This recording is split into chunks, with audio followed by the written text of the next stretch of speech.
And we're back with actor, television star Eddie Deezen. Hi, Eddie. How are you, Hi, my how are you, friend? Mad Dog? Because Eddie is the little bratty kid in my favorite movie, Polar Express. I love that movie. Thank you so much. And Mad Dog, today is Tom Hanks' birthday, if you don't know. I want to say happy Oh, birthday to my pal Tom Hanks. Well, I hope yeah, he's listening to your wonderful show. amazing. My birthday's actually tomorrow, so we're tomorrow. kind Is of it? close. Oh, It happy is. birthday, Mad Dog. I didn't know that. Well, I'll Yeah, send you a greeting on 65 Facebook for tomorrow, sure. Eddie. Okay, I'll send you a 65 greeting on tomorrow for Facebook sure. tomorrow.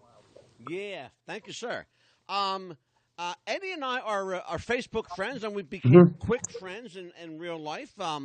It's amazing, my friends out there, what turmoil and anarchy will create the bond between two men. Mad We Dog, can I have just interject for 1 second? yes, sir. What is the name of the lovely lady here? I didn't get to meet her. Oh, That's Amelia. She is the Hello, pit Amelia. bull. Hi, Amelia, the hello. Amelia. pit It's bull so nice to Chatton. meet you. It's a pleasure to meet you finally. Amelia is my producer Okay, and sometimes co-host, and okay. she's actually the co-host on our new show that premieres tomorrow night called Bullshit. Okay, That and of course I star in that, of course. that's bullshit with Rico and Stretch. That airs at 7 p.m. tomorrow. All right. Tonight we're going to talk about Rick Safire's amazing book called The Real Jerry Lewis Story, Volume 1, by the way, Eddie. This is just book 1. Okay, and you promised me There's you're going to get me a copy, Mad Dog. I'm dying to read it. oh, I want all my Yes. friends to I read it. I'm going to promise promote it you. on Facebook because I'm a Jerry Lewis nut, and I have so many friends who love Jerry. Jerry Well, was I a want huge to talk influence on my about life. that. That's one of the reasons, Eddie, I wanted you on the show tonight.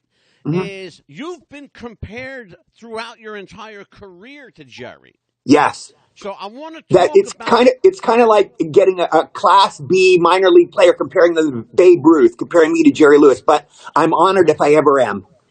well, let's talk about that, especially early on. You know, we talked about Rick and I spoke on our previous show last night. Of course, this is Tuesday night's program, Right? and we're talking about um, how Jerry Lewis lost the funny, quote Yeah, unquote, lost the funny. I And I I have my think, theory. yeah, and I think what Rick and I agreed upon, I think universally, Right, is that as Jerry got older and matured, the right. funny went away. Yes. So let's. He What's your wasn't the thoughts wiry, on that? he wasn't the wiry, skinny guy. So much of his comedy was he's this gang guy, which I was. And I still kind of, Exactly. but even I've put on weight. I'm 67 now. Remember when I was doing Grease and I Want to Hold Your Hand in 1941?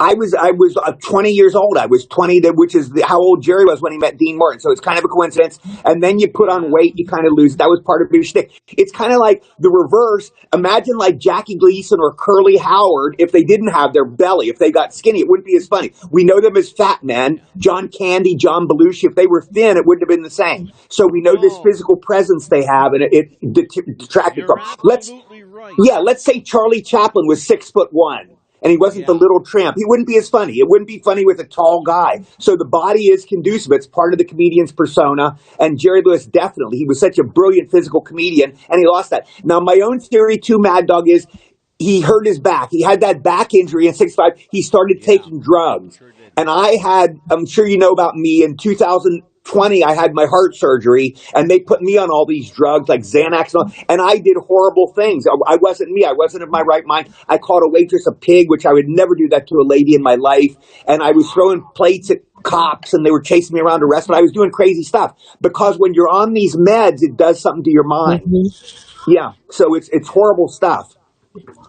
So let's talk about. I want to get into the comparative aspect, but I also want to get into Jerry's influence on your particular style of acting Yes. and comedic acting, and they are two very different things. Yes. So True. let's talk about that, and I'll let you roll. And please ask Rick any question, anything you want. It's all Rick, I yours have tonight. questions for you. I'll answer your question first, Mad Dog. Then, Rick, I have questions for you. And hi, Rick. How are you? Thank you so much for your book. Thank you for writing this.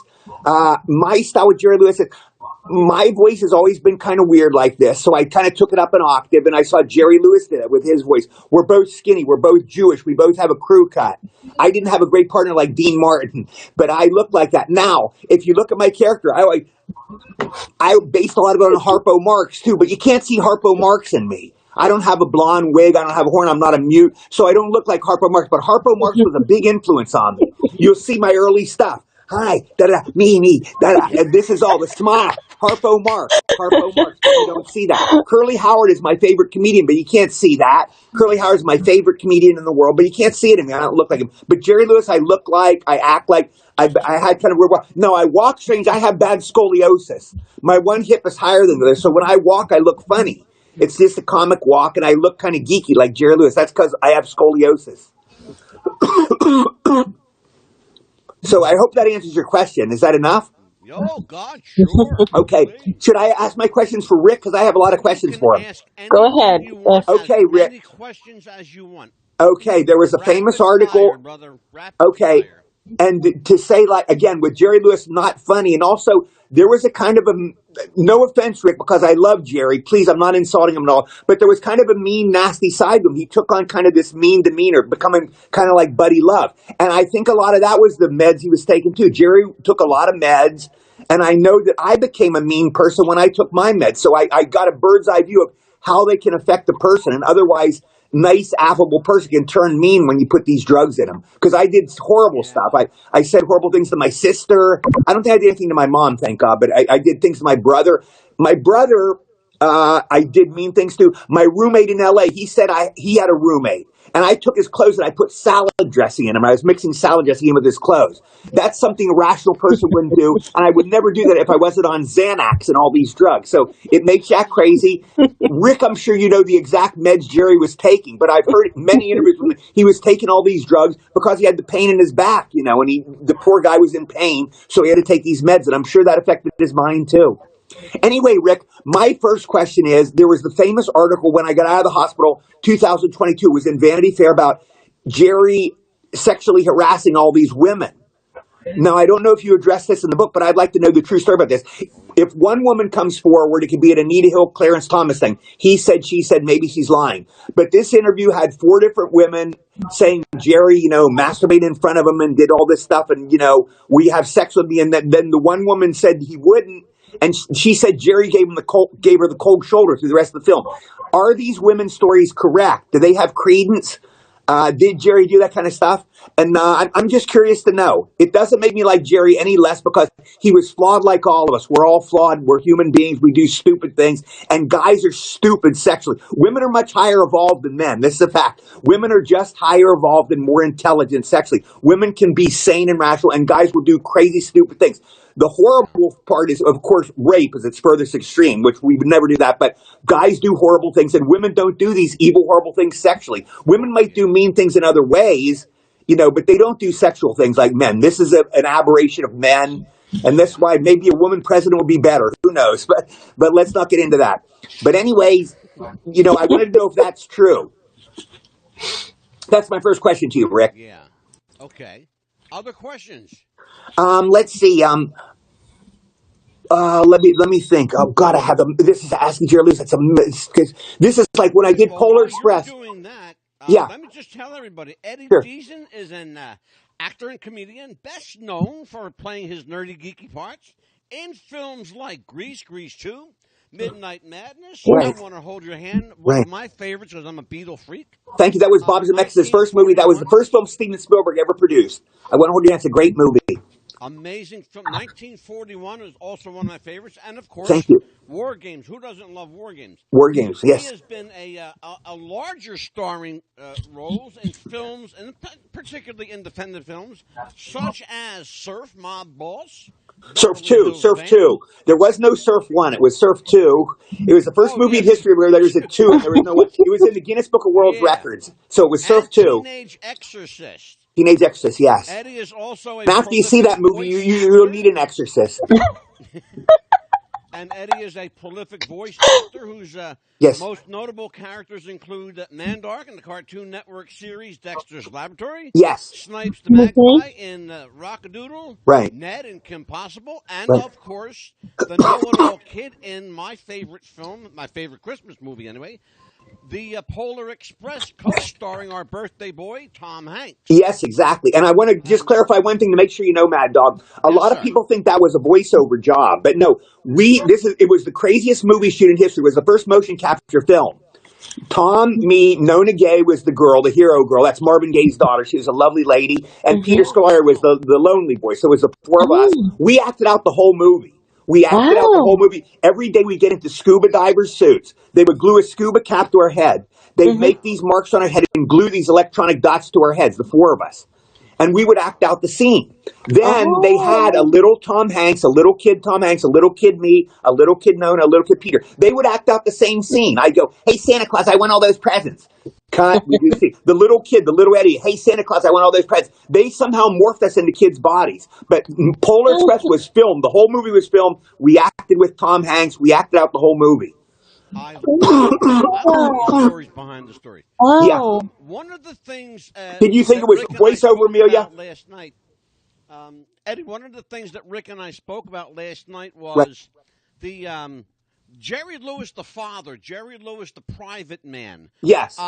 We spoke about something very topical, particularly now. Jerry's daughter, Susan, lives in Philadelphia. She's homeless.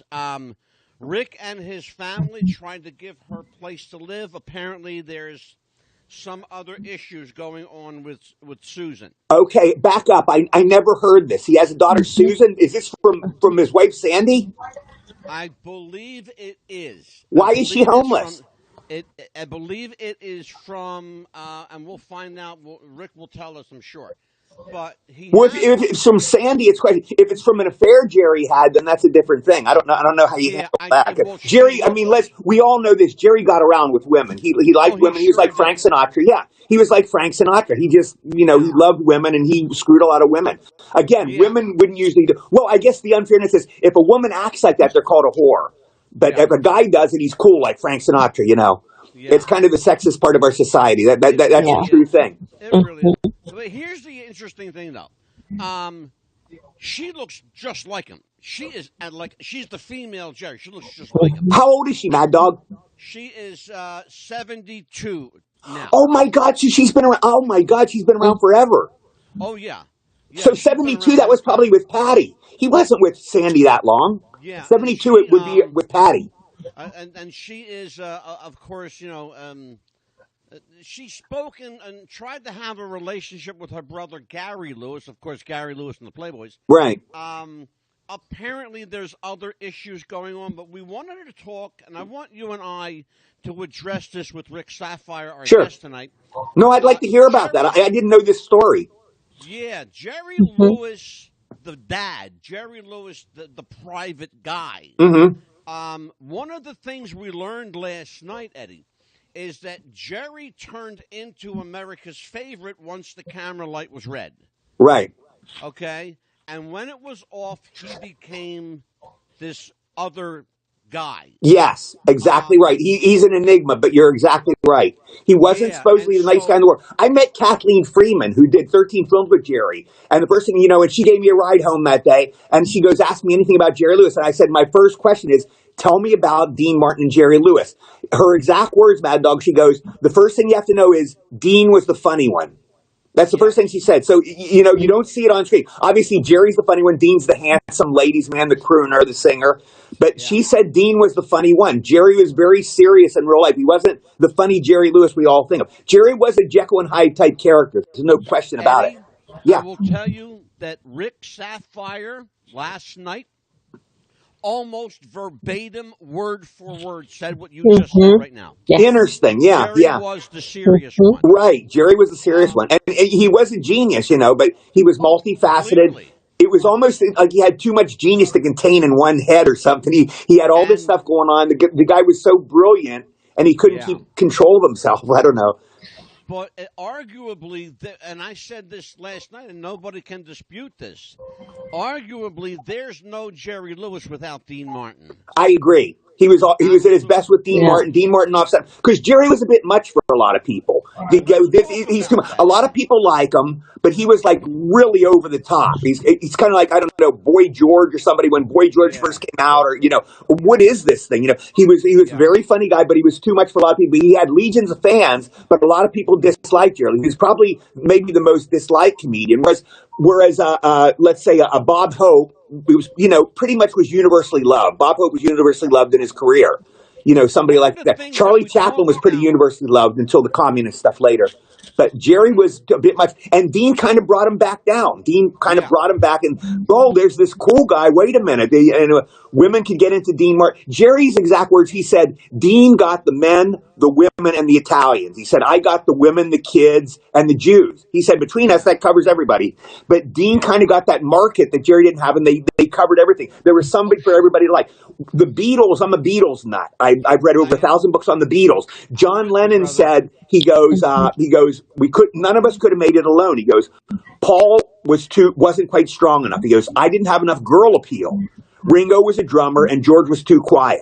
He goes, but we figured everybody could find one of us to love. And that's what happened with the Beatles. Everybody had their favorite Beatle, and everybody could associate with one of the Beatles. You don't like John and Yoko, so you like Ringo. You don't like George with his mystical stuff, you like Paul. Women, of course, loved Paul. He was the cute one. Ringo, you kind of felt he was an underdog. But it was kind of the same thing with Martin Lewis. There was something for everybody to love there. Because a lot of that was Dean singing, you could go take a break. Also, Jerry was so big, you couldn't do this for an hour. You couldn't take it for 2 hours. So you take a break. Let this handsome guy sing a couple songs. Yeah. And it was like a relief. And listen to this nice singer. Dean was a very pleasant singer. Let's talk about this a little bit, Eddie. Mm-hmm. One of the things I think with regards to Jerry and his later career, his later personality quirks, right, is that he became, at least in my opinion, I would love to have your opinion on this, particularly with Rick Sapphire sitting Okay. here. Okay. I can guess what you're going to say, but go ahead. Yeah. My take on it is that Jerry became a disgruntled, bitter old man because he could no longer be the Jerry of past. Right. How much of that is true in your opinion, and how much is that just Jerry being this mean-spirited, belligerent prick? Yeah, it was like there were almost facets of it. The Ne Ultra Plus he was a belligerent prick. You're right. That was the meanest side. And I'll tell you about my encounter with him. I met Jerry years ago. It was the one time I met him face to face, and I'll tell you the whole story. But anyway, I thought you were going to say he became Buddy Love, because I've heard people say that. It's interesting that Jerry Lewis and the Nutty Professor, and then later on, you look at later Jerry, the grease in his hair, and he's kind of this suave, hip guy, and he's a ladies' man. He became like Buddy Love. It's kind of like the Twilight Zone story. And I've heard people say, and I thought that's what you're going to say. I have to tell you, and as you said that, I had an epiphany, a moment.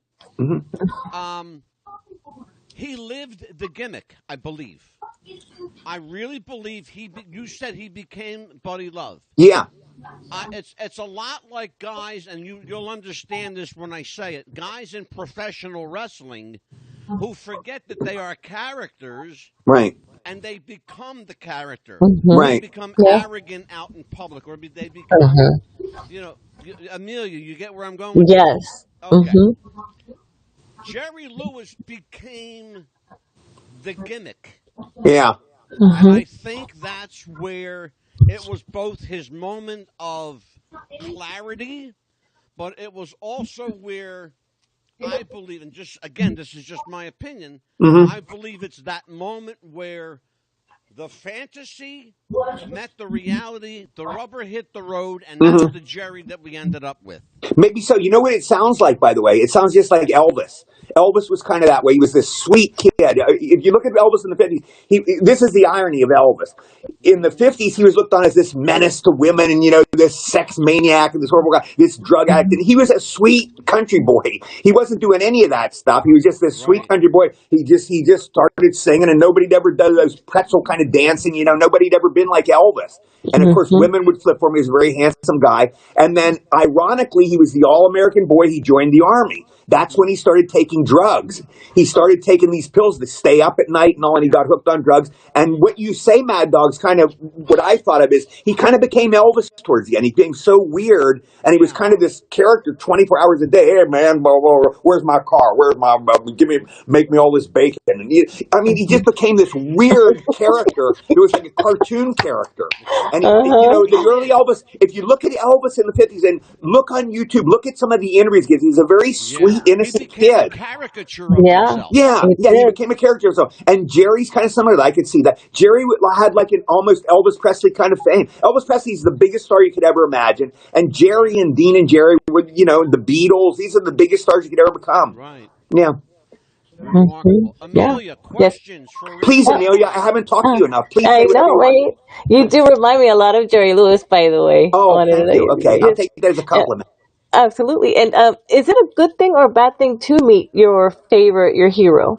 Well, I'll tell you my story, Amelia. This is the story I had. Jerry Lewis was aware of me. Again, I'm not trying to be humble and all, but I know the score. I know the reality. I'm a relatively medium comedian. I'm a medium actor, medium comedian. I've been in a few great films. I was in Grease. I had a small role. And I was in Polar Express, a couple films.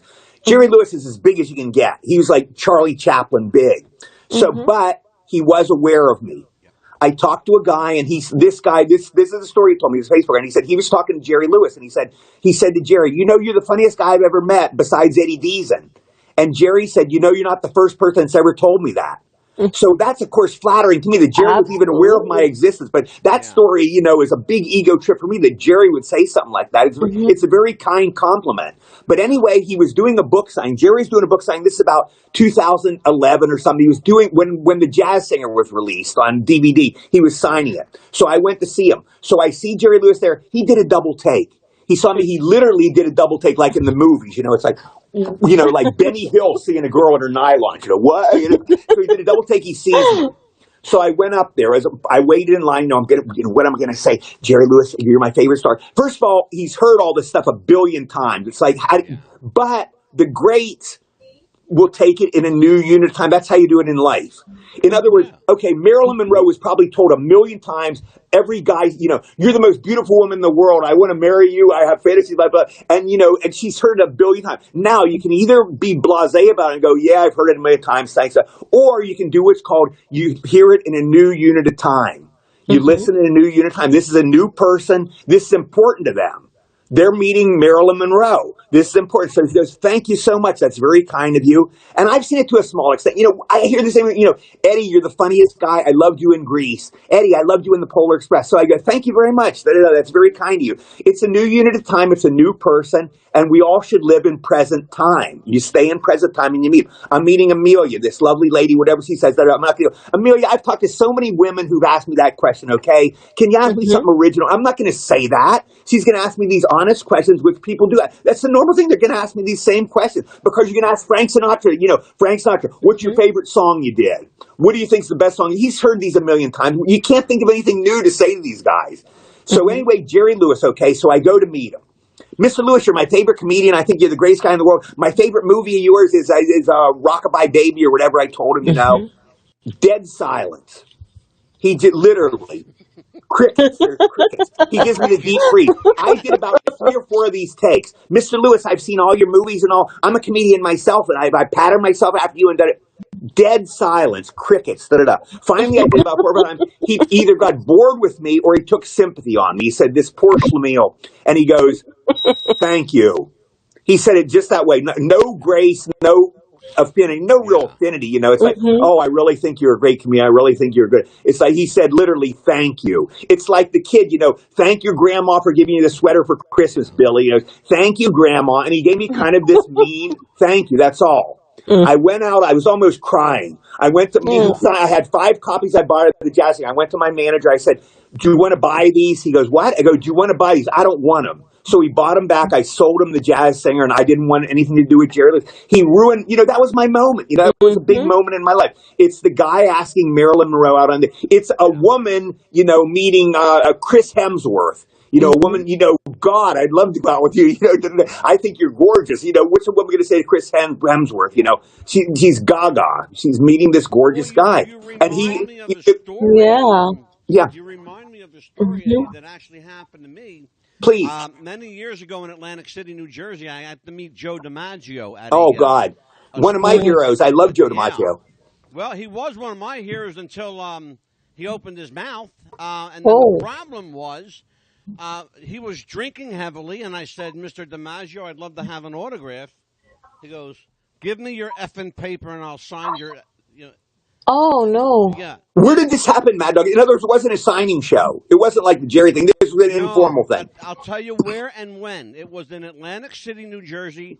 It was called the Greatest Sports Legends Banquet and was covered by ABC Sports. Okay, then he shouldn't have been drinking. He should have been professional. He shouldn't have been drinking in that. If And it was there a were a formal thing, if great you met him on the number of people. boardwalk, it's different. But he's Oh, at a yeah. show. He's getting paid to do a show. He shouldn't have been drinking. And he was there with with the likes of people like Willie Mays Oh God, and Hank Aaron. I mean, Yeah. he was among the heavy hitters. Big these time, are literally all our the heavy baseball hitters. heroes. Yeah, millions of guys. And These are our he heroes. says, so I give him, paper to sign, and he goes, Mm-hmm. scribbles his name and goes, Seriously, Oh wow. what a there, dick. you just made a child's dream come true. Yeah, Prick. yeah. Mm. Now you got to again. Let me play devil's advocate. You got to say probably the alcohol had an effect on him. That's like the drugs. I know. But, Oh, but the yeah. point is, he shouldn't have been drinking. He should have been a professional. They paid him to do a show. I'm not going to go on Mad Dog's podcast and start drinking up. You stay sober. You don't take pills, and you do your interview like you're paid to do a job. Right. But again, he was Joe DiMaggio. He was the Elvis Presley of baseball. He's Absolutely. God. Yes. It's like you're talking to Joe DiMaggio. This guy who was married to Marilyn Monroe. How cool does it get?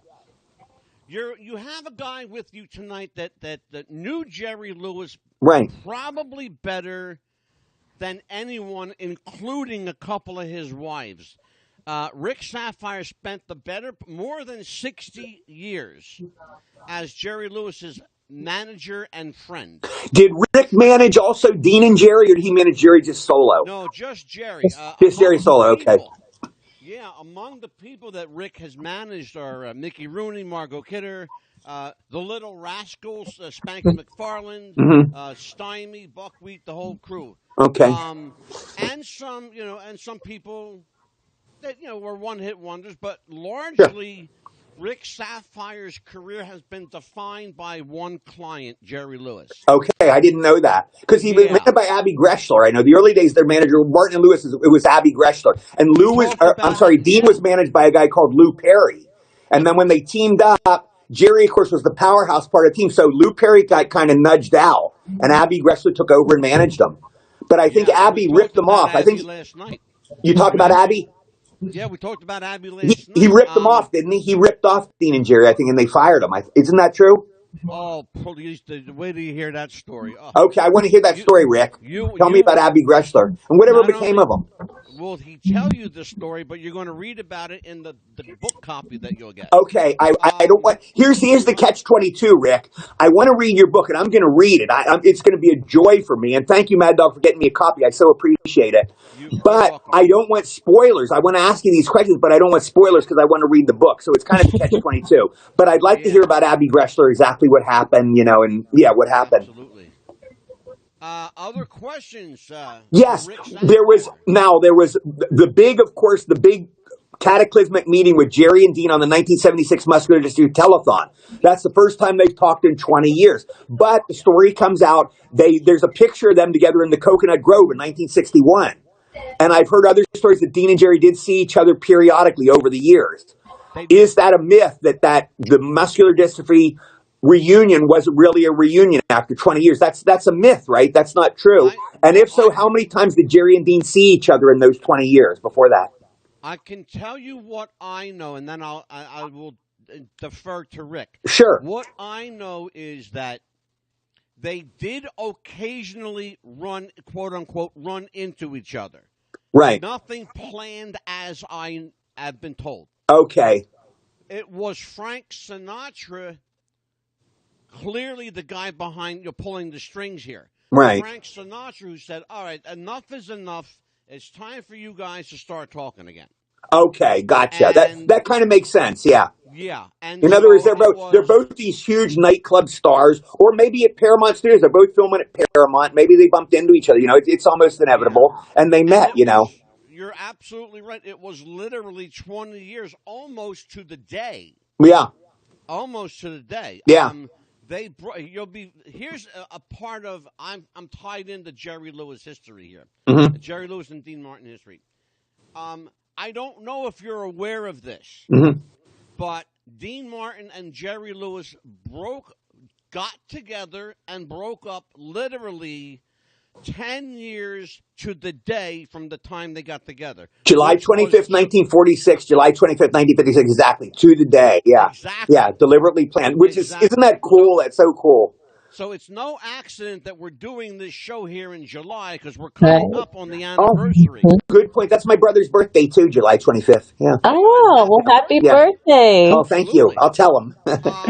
Amelia, any Yes. questions for Rick Please. Sapphire? Oh, Yes. Amelia, go ahead.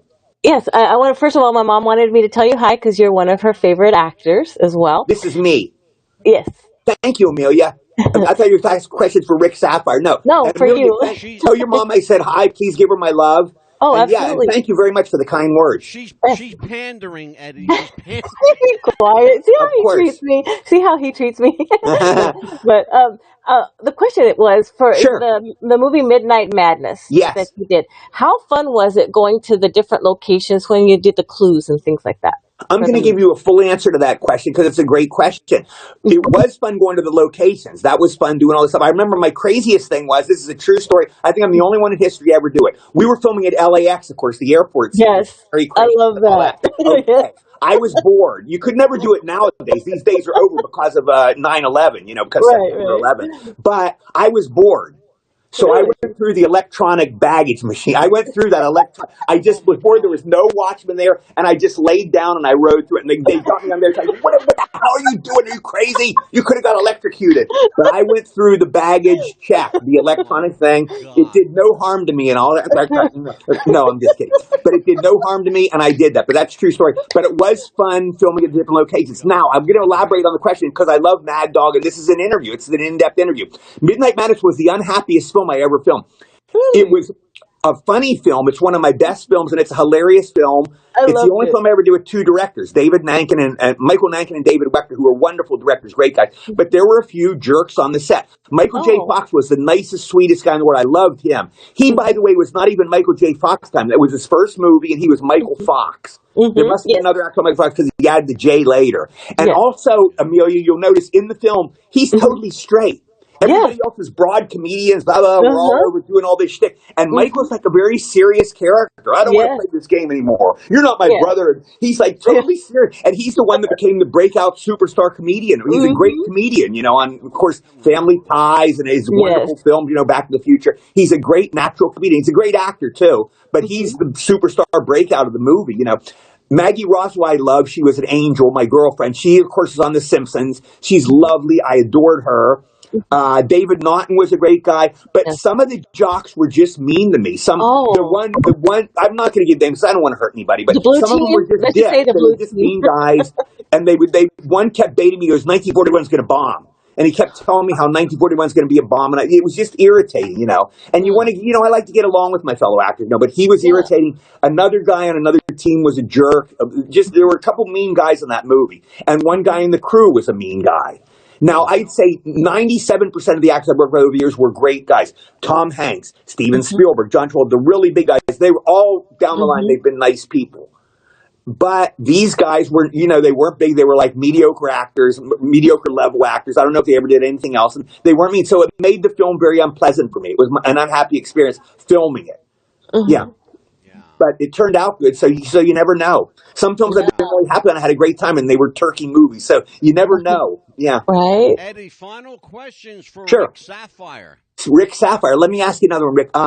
Oh, please, Rick, this is just a personal question I always wondered. Please tell me, just curious, Jerry's favorite foods. What did he like to eat? All his favorite things. What did he hate? And his favorite drinks. Was he a drinker? I've heard Jerry didn't drink. I know Dean liked to drink, but did Jerry drink? What were his favorite drinks? What were his favorite foods? Please tell me. I guess I'm going to read this in a book because I want to know everything about Jerry Lewis. What music did he listen to? What kind of music? Did he like the Beatles? What kind of records did he listen to? What kind of music did he listen to? Yeah, just stuff like that. I want to hear all, Jerry's favorite color. I want to know all about Jerry Lewis. I am so dying to read your book. And I'm so excited because there hasn't been a lot. Patty wrote a book about him, and it was kind of, a all good angel book, and because Patty's his wife, and Patty was a lovely lady. But I want to hear warts and all. Jerry Lewis is good and bad because Jerry was that way. Mad Dog and I have been talking about this horrible Jerry Lewis bad guy, but look at what the guy did for muscular dystrophy for kids. And I feel that was very sincere from his heart. Oh, yeah, did Jerry ever confess to you? This is the big one, the bombshell. Jerry always kept it a secret in his life. Now, you were probably closer to Jerry Lewis than any other person, Rick. Did he ever tell you why he did muscular dystrophy? What was the reason? Why was he so into it? How did he get so hooked on that? Can you tell us the reason, or is it elaborated in your book? I'd like to know that. Yeah, please. You will find the answer to that in the book. We already know. We were given a little teaser last night. Okay, thank you, Rick. I want to hear that. I actually sent you, Eddie, the link for last night's show. Okay. So I want to see it. I want to watch it. Yeah, when you get a chance, sit down and watch it. It's a very illuminating interview. Okay, I want to see it. I have a question for you, Eddie. By the way, thank you, Rick, for answering my questions. Thank you, Rick. I have a question for you, Eddie. Yes, sir. Have a number of people been on the show, actors, singers, dancers, musicians, comics, comedians. Okay. Any number of people. One of the things I'm fascinated by is the connection between music and comedy. Interesting. There has been defined, and I would love you to answer this question. Sure. As somebody who's regarded as a comic actor. Right. Who has nothing whatsoever to do with music, by the way. I have nothing. Me to music is like a gay guy to Playboy magazine. It's like, it has nothing to do with Let's talk about the connection between comedy and the musical tempo, the tempo of comedy. They say that comedy has a beat, a tempo, a pattern. How do you find it? Where do you find it? Is it just in guys who do stand-up, or is it part of the film genre? Explain this unseen thing called comic tempo. Okay, I want to answer your question, and I was being semi-facetious, but I was being honest. It has nothing to do with my career at all. Music has nothing to do with me. Obviously, the Marx Brothers, Chico played the piano. He was great. Harpo played the harp. That did. And Jerry Lewis had music in all his movies. He loved it. He did that. He did the typewriter thing, and he did the thing on the piano. He was very into music. And I think Jerry was so talented. I think he could play different instruments too. He was much more talented than me. It has nothing to do with me. But I can see it has a tempo. There's a tempo to a stand-up comic, yes, and there's a tempo to just being a comedian and having a great sense of humor and knowing how to tell a joke. You know how to take the beat. When do you take the beat? So these two guys went in there, and then they saw this naked broad and blah, blah, blah, blah. And then, just when a good comedian has that instinctually, just like a good singer will know how to time a song. Frank Sinatra, will know just when to give that beat, when to sing the lyric, what the beat is. It's just an intrinsic thing, that you have. Yeah. Yeah. Eddie, you're considered a funny guy. Would you consider yourself a funny guy? Yeah. I think so. I break myself up. I think you're a funny guy. Well, thank you, Amelia. Well, I'll tell you what, Eddie. Thank you so much, brother. For being with us. Yes. I have to have you on by yourself for your own interview. Please. Okay. We will definitely do that. We can get in depth. We didn't get to talk about Grease at all. We didn't talk about Spielberg or Tom Hanks. I have a million great stories with these people I've met over the years. I've been so lucky to meet everybody. So when I come on again, we'll do all that. But thank you so much for having me on. Mad Dog, I want to tell you after what we went through, only Mad Dog and I know what we went through last night, trying to get me patched into his studio. I'm the ultimate computer nerd in WarGames. I was the first computer nerd, but I'm a computer idiot. I know nothing about computers. And Mad Dog was so polite. He never wanted to strangle me and say, "You idiot." I would never let him anyway. So well, thank you. And Amelia, you're a lovely lady, Amelia. It was such a pleasure to meet you, and I hope we can do it again. Thank you. Absolutely. Ladies and gentlemen, television film actor, one of my favorite people on and off screen, Eddie Deezen. Thank you, Eddie. Thank you, Mad Dog. Thank you, Amelia. Thank Take care. you. Have a great Take summer. care. Happy birthday, Mad Dog. Happy birthday. Thank you so much, Eddie. Okay. Take Thank care. you so much.